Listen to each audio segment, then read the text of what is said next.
Alrighty, so the live stream is over and we have looked at the patch notes on stream. If you want to be a part of the live stream next time, feel free to subscribe, because honestly, it was a really fun time. We had probably the best stream we've ever had in terms of like turnout and people showing up and just hanging out in the chat, and it was really cool just talking to you guys while we waited for patch notes and seeing you guys' reaction to the live content and everything. So if you're new, feel free to subscribe. We're going to be going over all of the new stuff and everything as it comes out on global and messing around with everything, you know, sort of on the global side of the game. Obviously, I'll probably try to react to some of the stuff and everything as it drops on JP, maybe either later today or probably tomorrow.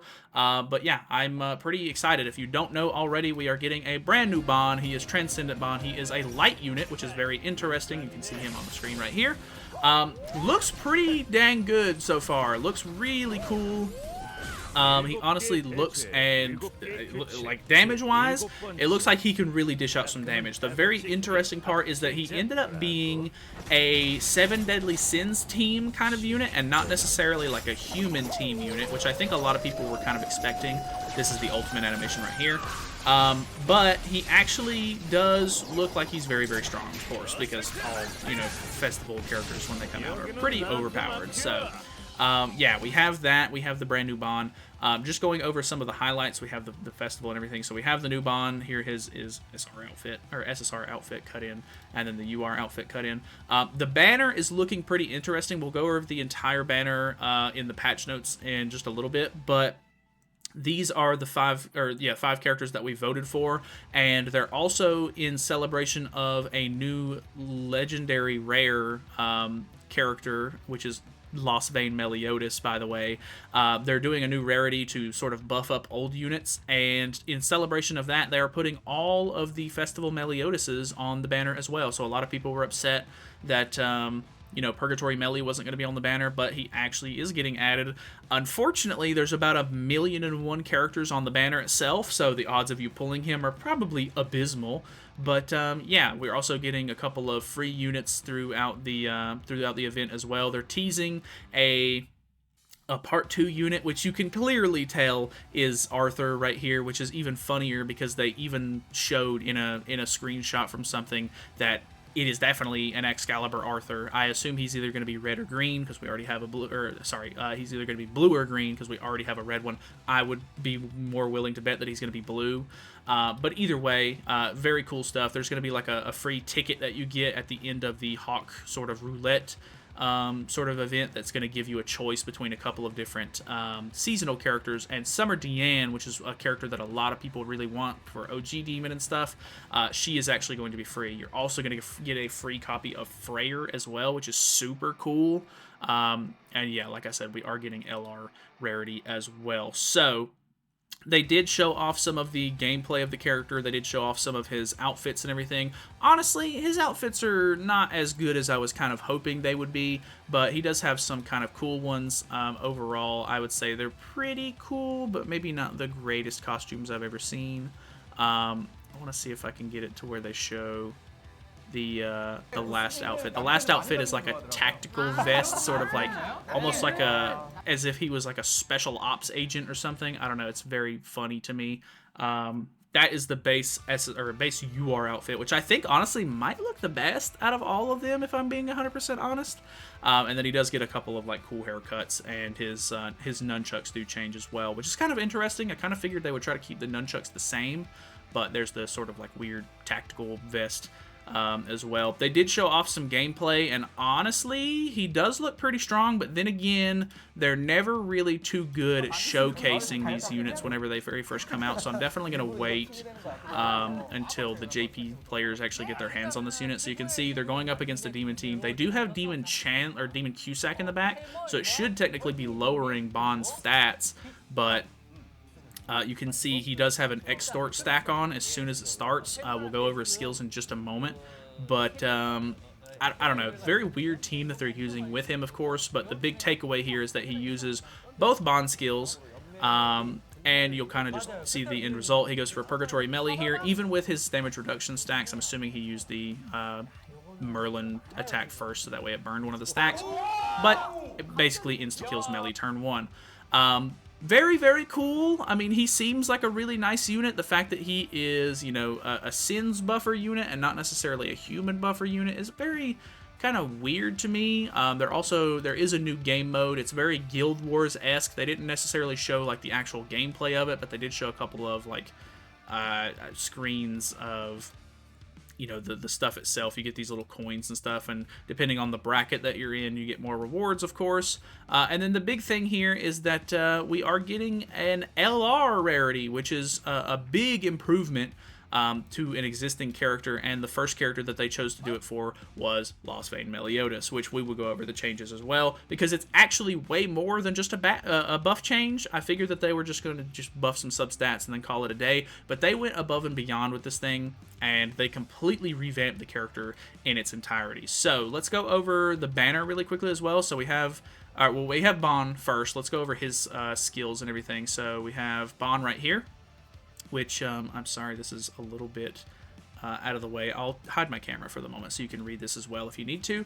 But Transcendent Bond, passive is Restored Power. At the start of the battle, apply Snatching Field, which is in an ally's turn when 7 Deadly Sins trait allies attack enemies by using a damage-dealing skill, applies a debuff to the enemy that decreases 2% of the attack-related stats, can be stacked up to 5 times, and the ally attacked gets damage reduction of 20%.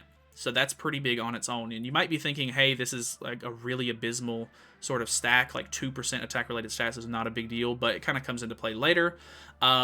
But applies Snatching Field to himself. For every 7 Deadly Sins trait unit on the field, increases the trait's HP ally or HP related stats by 5%. So if you have if you have 3 Sins units on the team, that's 15% HP related stats, which is pretty good. That's lifesteal as well, which is kind of a big one. When the unit is attacking an enemy with Concentration Mark, which if you don't know what Concentration Mark is, it lowers the enemy's crit chance by 100%, but because of this passive, when you attack a character with Concentration Mark, critical damage is guaranteed, so you're basically going to crit no matter what with the character, I assume. This is only for Bon attacking, but you know, when you use your big tornado move, it should deal a ton of damage. So Concentration Mark is removed after the attack, which is pretty crazy. His first skill is called Blitz. It is a pierce single target attack, which is 180% of attack on the enemy, and it applies Concentration Mark to the enemy for 2 turns. So that's where you kind of get the Concentration Mark stack from. And then his second skill is Tornado Blast, which is a snipe skill, which is brand new. And snipe is for every debuff applied to the enemy, increases damage dealt by 25%. 7 stacks is the limit there, and then it is 2 times crit damage. So it's basically a better version of Spike, which is pretty cool. So inflicts spike or snipe damage equal to 150% of attack on one enemy. So double single target character, very big damage potential here.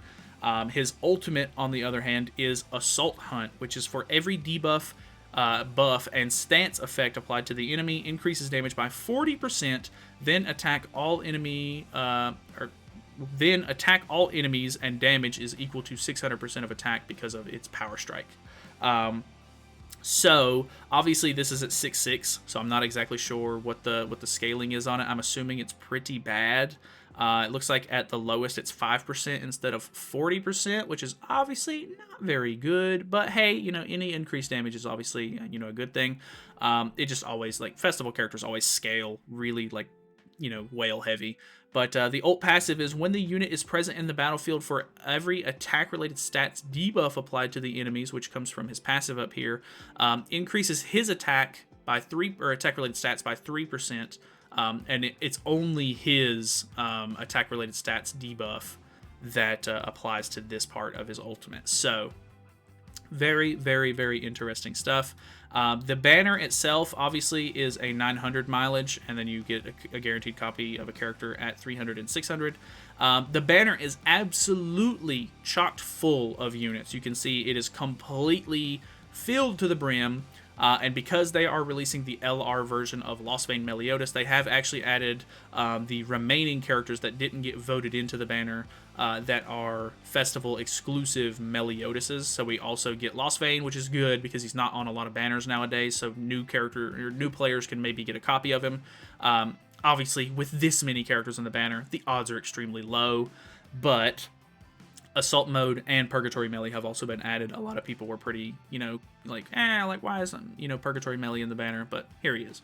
Obviously, the lineup on the banner isn't the greatest. I was really hoping that Freya, at the very least, was going to be in this banner because she's a really good unit and people really need her for Nidhogg, but I guess they're just being a little bit stingy with that. But the altogether lineup isn't too bad. There's a couple of nice seasonal characters in here, a couple of Archangels, of course, which is cool too. They are doing the power-up tickets again, which means that you get 3 step-up summons, and it's just an increased rate to 6% SSR rate instead of 4%, which honestly I don't know is worth the, like, if you're gonna be summoning anyway and you want to just get the extra odds, I guess, like, go for it. But if you're not planning on like spending real money for extra summons or anything, I don't really think that these summons are really always that worth it.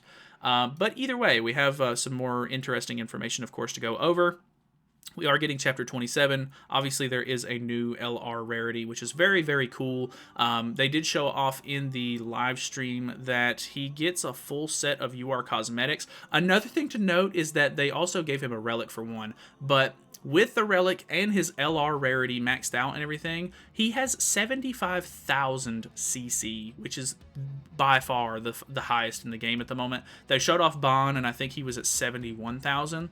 So he's taken the top spot, and it's very, very interesting. They do show off his, his closet a little bit, and you can see that he gets LR Rarity cosmetics as well, like for the new set that he gets.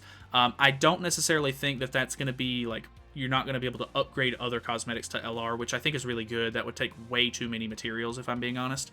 But if we want to go over the character himself, the buffs that he got, there's quite a bit to it. So his passive gets tweaked, all of his skills get tweaked, his ultimate gets tweaked. Let me hide my camera again so you can see it in full.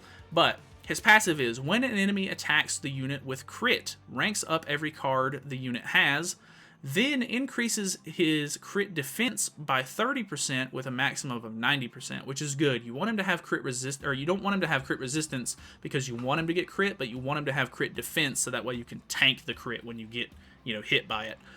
When the unit ranks up a card via passive, apply a buff that increases 10% of attack-related stats for 3 turns with a maximum of 5. So it's going to make him hit really hard if you're critting him too much, which honestly will more than likely be very often, depending on the characters that you're using, of course. All of his stats got a huge, or not a huge, but like all of them got buffed. All of these substats are now improved, which is really great. Notably, his crit damage is really high. Crit chance is pretty high as well. His crit resistance is at 19, but like I said, you want him to be able to get crit, so there's that. But his base crit defense is 110%, and then you can keep stacking it up higher with an additional 90, so it'll be at 200% while you're at max. He does have really good lifesteal now as well, so you should hopefully be able to survive a little bit longer. Not entirely sure how squishy the character is going to be overall, but I imagine he's going to be a big enough threat to where you're going to try to get rid of him before he can sort of build up. His single target skill that gives you ultimate move gauge now has Sever on it, which is 3 times crit chance. The AoE skill also has been added with Infect, so now instead of just Charge, it's going to infect the enemy, which means that you can't, heal anything back unless you cleanse that off. His ultimate now increases all stats by 20%, all stats by 20%, and then 450% damage. Secret technique, guaranteed type advantage attack, which is, the guaranteed type advantage thing is kind of crazy on its own, but very big there.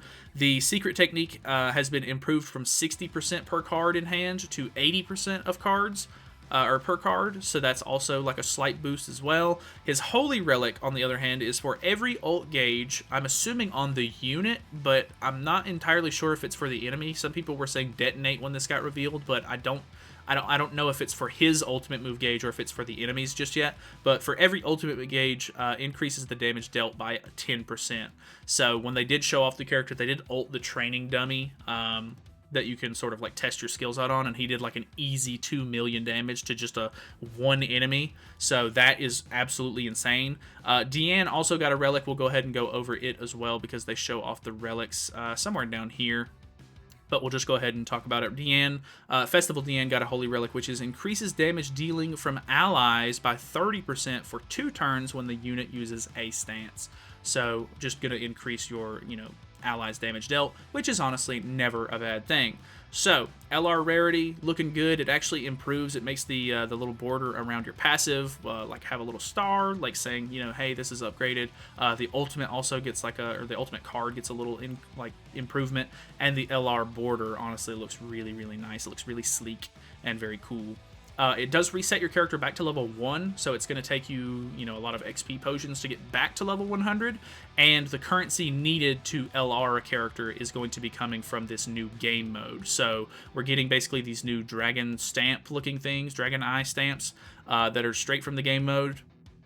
And then we are getting a 7-star book, which actually has like 1 Super Awakening star on it, which is kind of funny, but there's a new book. You also get those from the game mode as well. It costs 6 UR pendants to be able to LR a character, but if I'm not mistaken, they've already shown that there was somebody saying that you already get 6 UR pendants from the game mode if you're placing, I assume, at the highest rank. I'm not exactly sure how that works just yet, but all of the materials that you need from this, or like to upgrade your character to LR, should be from that new game mode. So it should be worth playing. There's an exchange shop as well that gives you some pretty decent materials. Not exactly sure what this is. Added Legend Mark exclusive material for Legend Evolution. Legendary seals can be obtained from in-game content such as Hero Arena and Underground Labyrinth. I didn't know that, actually. And the maximum amount you can possess is a limit of 100. So I'm pretty sure it takes all 100 to limit break a character to LR. So it looks like you're not going to be able to stack it. So once you reach 100, you're going to have to LR a character. You won't be able to just like keep holding on to it and LR multiple characters, I assume, which if I had to guess, they'll probably only do 1 LR like maybe every month or so. Because this is quite a big rework. I don't imagine they're just going to be like pumping these out like at a crazy rate or anything. During the 4th Anniversary Festival of Greed, you can get Legend Marks as a mail reward as well. So they're going to be sending some of them out. I don't know if they're going to give you the first Lostvayne LR, like all of the stuff for free, so you can get a free LR like straight out of the gate or not, but I think they're going to give you some materials to sort of like give you a little bit of a head start because it's so new. But either way, so you'll want to check your mail and everything for that. Added new PvE content, Hero Arena. They did not show this off in the actual live stream itself, but you can see that you basically go to the bottom right here. That's where the thing is. You see there's different ranks and everything. They talked about this in the dev notes, and then you basically set a team, and then you go up against other teams and try to beat them, which it looks very like PvP style teams, like Guild Wars. It's very Guild Wars reminiscent, but this is like a game that everybody can sort of play. So I'm very interested to see how it turns out. I'm really interested to get my hands on it. We're not going to read over too much of the additional text for this kind of stuff, just because some of it's going to be translated really bad, and I'm going to have to go over the entirety of the patch notes whenever they come out for global. So we're just going to try to skim through some of the rest of this stuff. Depending on the rank that you're in, you get a different box with different rewards. You exchange these coins for the different materials here. You can see this is the exchange shop where you get some of the actual, like, you know, LR limit break materials. And there's a bunch of, like, extra stuff in here that's kind of nice as well. Obviously, Bond has a new set of cosmetics for him, and they're also bringing back the seasonal sort of outfits for Lostvayne Meliodas, so that way you can buy those if you need to invest into him and you haven't already. So that's kind of cool, just if you need them. There is a new artifact card set. I have not seen anybody translate this just yet, so I'm not 100% sure what it does, but I can't imagine it's going to be too good, considering that some of the cards are R and SR, or R and there's an uncommon one even in here. So this isn't going to be a good set for stats at the very least, but it looks like it does something with HP. If you have any info on that, leave it in the comments. There's the 2 new Holy Relics. We've already read those. Festival Coin Shop Exchange, because there's a festival going on, of course. New bundles. There are new, like, regular bundles as well. You can buy a full maxed out set of HP defense gear if you need it. But this is like $100, so I don't necessarily know that it's completely worth that. But hey, you know, do what you got to do, I guess. You can also buy the limit break token. I think this gets you to level 100 like straight away, or maybe level 90 on that one. I'm not 100% sure. Here's the step up bundle tickets or whatever, the power up bundle. It's only 2 multis actually. It's not 3. It's only 2. So kind of meh. They got rid of the old Nidhogg bundle that came with diamonds, and they have changed it with the one that does not have diamonds now, which is a bit cheaper. I think it's around $24-ish US. So Unfortunately, because the 2 new relics are Nidhogg relics, if you didn't know that already, you are going to have Nidhogg relic materials, which is really annoying. But I guess because they are adding the cheaper bundle now, if you really wanted to buy them, I guess you could. Dog noise, I think. Either way, there's a 300 gem login bonus, which is very, very nice. Not sure if they're going to be giving out an Elaine costume or something like that, but there's a lot of Lane promotional stuff because of the Bond Festival. But yeah, 300 gems from login. I was kind of hoping it would be 400 for the 4th anniversary, but hey, I'll take what I can get. Login bonus part 2. There's also these tickets that you get for this new Hawk Roulette event. Or, well, I say new. We've had this event before, but the big thing here is that you get a lot of really nice rewards. You get a free copy of Red Hawk, which is whatever. A free copy of Green, what's her name? Lilia. Which is whatever. You get a blue Griamore, which is okay because he doesn't come back often. You get a free copy of Freyr, which is really big. That'll actually 6/6 my Freyr, which is awesome. And you get this UR seasonal ticket, which you can see down here. Gets you 1 copy of either of these characters. You can choose. Honestly, 100% you should grab Summer Diane. She's 100% worth getting. You have the special missions here, which gives you a couple of more tickets for the event, and you get 1 multi's worth of tickets for the Bond Festival banner. And at the very end, you get a level 100 limit break token, which is kind of nice. Honestly, I would recommend using this on Bond if you can, so that way you don't have to deal with light and dark books. But hey, if you're in a hurry and you just want to use them straight away, completely understandable. Gift Snatch Festival. They're doing the what are these called? Grace Buffs event or whatever. They call it something different every festival, but the Buffs event is going to be coming back, so you can buy those, which is really nice. New bingo event with some pretty decent rewards. There is some new tavern cosmetics. Not 100% sure what they do, but they do talk about them later in the patch notes. They're bringing back a couple of the different bosses. So we have Abaru. I can't remember this guy's name. I think it starts with a G, and then the cricket boss is also going to be coming back at some point. I assume it's going to be staggered for each week. So they should all have their own sort of exchange shops. Here's the materials that you get for beating it 5, 10, 15, 20, and 25 times. So you get a couple of gems there. Here is the exchange shop for it. Nothing too crazy, but you do get a free lucky box or lucky bag ticket and one of the artifact card sets or set cards. There is 3 new food types. I'm not 100% sure what these do because I haven't translated, like, I don't have a way to translate the images without going out of my way to do so. So if you know what any of these do, I know that we've had the wine and the steak in previous festivals, but I don't know what the cake does. That's a 4-year anniversary cake, so not 100%, but these foods are always really good to use while you can. So make sure that you, I guess if you're needing to do any sort of weird PvE content, especially those story chapters that people are having trouble with, like OG Demon or even like the Demon King boss, those are going to be really like easy with these foods because these foods give you a lot of really good stuff.